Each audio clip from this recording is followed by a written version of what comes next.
You guys, it's your boy. Today we'll be back to do black TV shows by Anthony Beats. So yeah, let's go guys.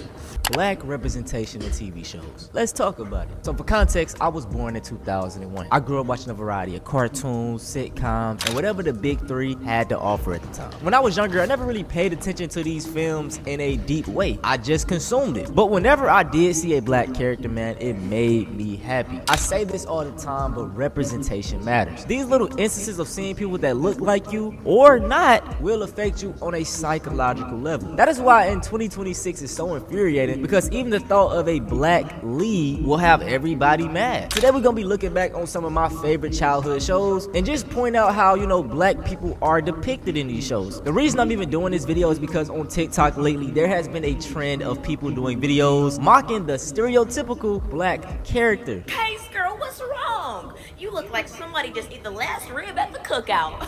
Cookout? What does that mean? Oh girl, just be grateful you That's ain't got crazy. 12 little brothers and sisters, because woo, being stuck in the cycle of poverty is a trip. It's trifling. Well, Sarah has been bullying me. Oh girl, what? Let me just nip this in the bud right quick, cause ain't nobody gonna be bullying my beautiful, light-skinned main character best friend. Okay, girl. All I think about now is the stupid chemistry test. I mean, I can't eat. You can't eat. Girl, it's worse than I thought. By the way, Case, I think we should study together this weekend. Oh, thanks, Reginiqua. You're the best. Perfect. You can do the work and I'll hang out with your fine brother, Jake. Now I want to go ahead and make this disclaimer now. If you are one of those people that use the "it's not that deep, bro," go ahead and click off my video. All right, bro, we woke over here, the real woke. No more talking, man. Let's get into it. Yeah, it's crazy. I highly recommend the act of rewatching media. Nostalgia plays a huge role in why we love things, and this can skew the validity of whether it was good or not. It makes sense because when you were younger, you were happier. So a lot of times people associate these happy times with whatever they were consuming at this time, TV shows, cartoons, and it's just considered automatically good. Now it's also great to rewatch media because you can get a different perspective. The way you digest a show at 8 years old versus your adulthood will contrast. When I was younger, I loved the show Everybody Hates Chris. But whenever I saw Julius, he irked me. I was like, bro, why are you being this cheap? Yes, sick too. Alright. So good. That's $2.89 worth of food. Fast forward to 2026, I'm a father of my own, living in this economy. I understand you, big bro. Now let's talk about some tropes. We're gonna start off with the best black friend trope. This is also referred to as the token black friend, and in my opinion, I call it the here nigga damn type of character. This individual is only added into the show to say that there is diversity. They are usually one of the few black characters on the show, but they have no type of agency, they lack depth, and rarely has a plot centered around them. An example of this that I remember growing up is Tucker from Danny Phantom. Absolutely loved this show growing up. I think it gotta be in my top. It's in my top 10 cartoons of all time. Just looking back, I never noticed this trope. I was really just happy to see a black character. But as I was rewatching it, you can most definitely see how he fits it. You see, Tucker is one of Danny's best friends. He's real tech savvy, great with hacking. He does all the back end work for Danny Phantom, like setting up gadgets, things of that nature. And it's always helping Danny achieve his goals. What I dislike the most though is that Tucker is 9 times out of 10 the butt of the joke. Hey there, No. I didn't ask you yet. And not to be that guy, but they got this man around here chasing white women the entire show. Now as far as plots goes, they do give him a few. There's an episode where he gets possessed and turns evil, and then another one when he's jealous of Danny Phantom's powers. They fall flat to me because they don't really lead anywhere. It's after that show, it's okay, just back to normal. As far as his art goes, I think it could have went a little better. By the end of the show, he basically realizes that he's the sidekick. He just stand in his place, and Danny Phantom, the white man, is his show. Maybe I'm tripping, okay? If you watch the show, let me know how y'all feel about it. Now, this example, you don't even gotta debate it. T-Bo from iCarly, he fits this trope perfectly. He isn't specifically anyone's best friend. He's more of friends with everybody in the group. The main cast of iCarly has no black people, okay? And T-Bo is just one of the 2 recurring black characters on the entire show. It's him and then Principal Franklin. Despite being in 25 of the 97 episodes, there is no depth to T-Bo at all. All we know about him is that his real name is Terrence. He's the the manager or owner of the Groovy Smoothie. Like, we never get a definite answer. And I want to say he's Jamaican. I think they hinted at it, but didn't necessarily say it. But just because he's a black man with dreads don't mean he's Jamaican. So I don't, we still don't know that. But in short, we know so little about him because he is strictly used for comedic relief. He's loud, funny, over exaggerated, and he got this gimmick of like putting different foods on a stick. Nigga, how the hell you do that? He's a very loved character, so it's just disappointing that we couldn't get more from him. Maybe learn a little bit about his backstory, how he got into the smoothie business, etc. Right? They did my boy dirty, man, and this is a common theme that you will see in Dan Schneider films. The next trope we have is the sassy black woman. In my opinion, this is the most common trope, and we see it all the time. The Willie T. Ribs race cheerleaders are about perfection, hard work, sweat, tears.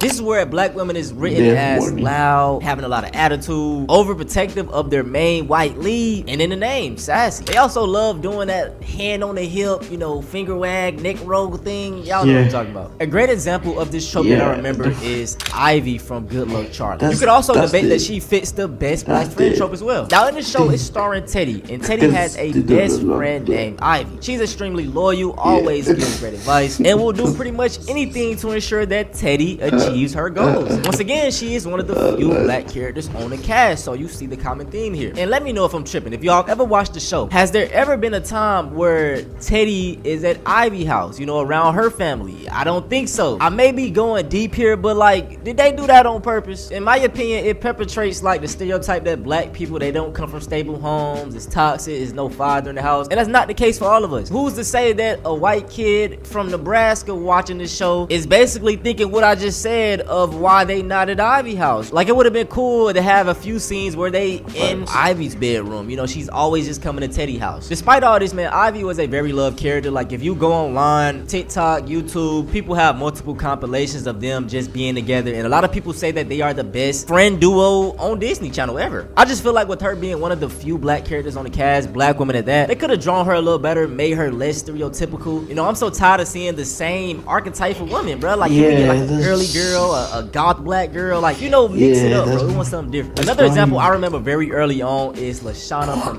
Drama Island. Man, I was rewatching back this show, and I was like, how did my parents let me watch this? There's so many inside, like, dirty jokes, bro. Even on the surface, it's funny as hell. Now, Lashana is one of the only black characters on the cast, and I ain't gonna lie, man, Lashana always been a baddie to me. But off the rip on the show, man, she comes out with her sassiness. You're jumping. Make me.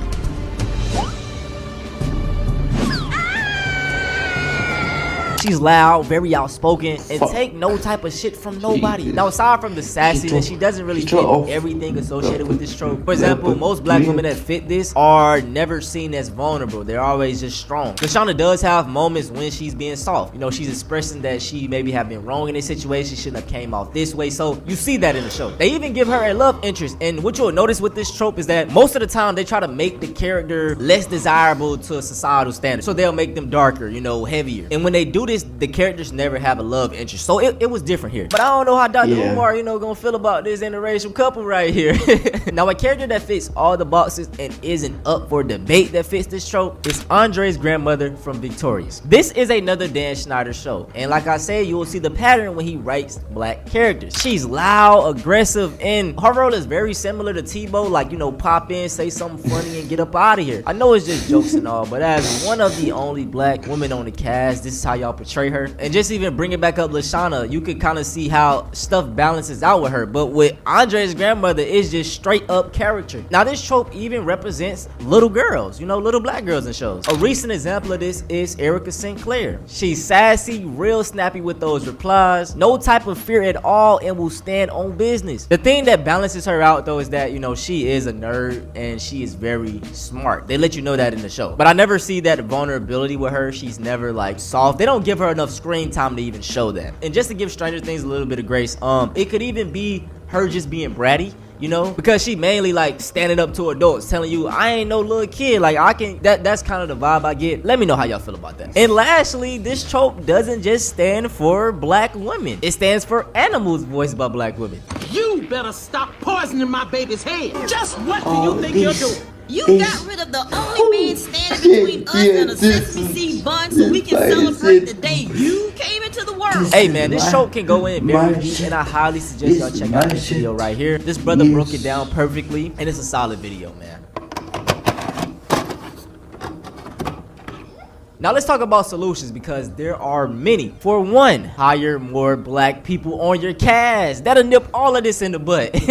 I don't feel like these Facts. writers do this on Facts. purpose. I think they just see examples Facts. because it shows so much, so they just end up thinking that it's true. I say this all the time, man, but most white folks don't really have interactions with us. The way they perceive us is the way they see us on TV, social media, etc. So they model it after these things. And let's say you do want to have in a sassy black woman character or a black best friend trope right here. You can balance it out by adding other black characters that don't fit those tropes. You can have a sassy black woman, but also add in a gothy girl. Sprinkle in a girly girl over here. You know what I'm saying? You can mix it up. And if your character is one of the only black people, give them depth as well. Let them be able to stand on their own. Have them have a plot every now and then, you know? That's just all we asking for. But that's it for this video though, man. I hope y'all enjoyed. I want to start doing more TV analysis, more movie analysis. Listen, I know a lot of y'all been asking me to do a video on Who Cloned Tyrone, and it's gonna depend on how this video right here do, or let me know in the comments if y'all really want to see it. But look, no more talking, man. I appreciate all the love, all the support. If y'all want to see something similar to this, go check out the truth about black nerds.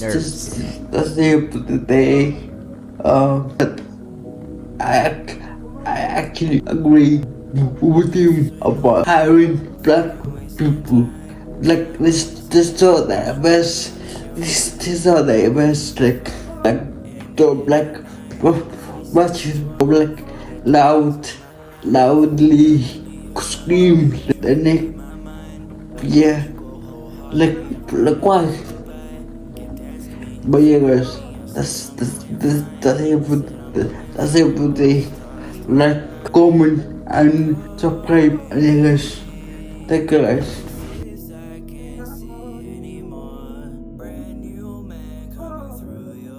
Monday to Tuesday, I